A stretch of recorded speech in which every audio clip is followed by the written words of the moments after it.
If you knew this 3 months ago, then you would be able to do a one-arm pull-up, or you'd at least be way closer. So if that sounds like something you want, then you should watch at least a few minutes of this video because I'll take you through the 4-step process to get the one-arm pull-up. You can trust me because I've gotten the one-arm pull-up on both arms, including one which is way weaker than the other one. I would have pulled with all my force and I wouldn't have even moved an inch. There would basically be no progress and I'd be left sitting wondering what I did wrong. Your problem right now is that you've received a ton of conflicting information saying do negatives, do lock-offs, do assisted one-arms.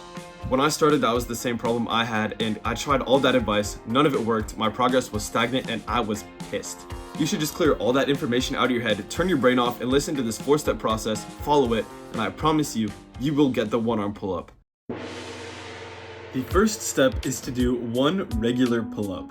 So if you could do this, congrats, you're already ahead, and you were past where I started. If you aren't here yet, I recommend doing 5 to 8 reps of assisted pull-ups 4 times, trying to reach muscular failure. So you can't do any more, you reach your limit. Do these until you could do a pull-up. You want to aim for about 10 sets of these per week because that's optimal for strength and muscle growth. The second step is to do 12 strict form pull-ups. This is definitely the most rewarding one because you pretty much go from doing one pull-up, you're either average or below average strength, and then you go to flinging yourself around. I remember when I did my first pull-up, I was so excited. I started doing them all the time around the clock. I would go up to my door frame, literally, hold on, bro. I would go up to my door frame, right there. You could see it in the corner of this room. I would go to that door frame and I would just do a pull-up because I was I could do one now. So if I had to give a number, you should be doing about 10 sets to failure per week because that is what's optimal for strength and muscle growth and everything. After that, it's just diminishing returns. You could do 30 sets, but it wouldn't really make a huge difference. The third step is to add weight to your pull-up until you can do 50% of your body weight added in a pull-up for 5 reps. For me, this would be about 80 pounds added for 5 reps. This is the longest step and definitely the most grindy, but it also gives you the biggest flex out of all of them. Adding weight to your pull-up gives you so much aura in the gym. You would not believe it. People look at you, that weight's fucking hanging by your crotch. You're walking around, swinging it around, and it just looks awesome.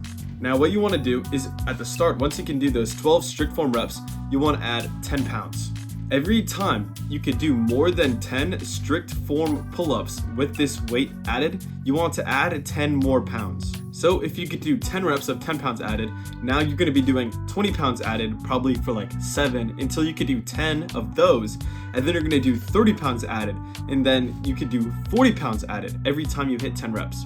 Make sure though that you're doing strict form because if you don't and you end up like me and you barely get your chin over the bar and you just flick it up to say, oh, rep complete, then you're gonna have a really weak top end of your one-arm pull-up and it's gonna suck. What happened to me was that I didn't do the top of the rep. So I would go up to my pull-up and I'll go flick my chin up, oh, that's a rep. So on my one-arm pull-up, I would go and I would get halfway up, but wait, the top half is super weak because I never actually did it in my normal pull-ups.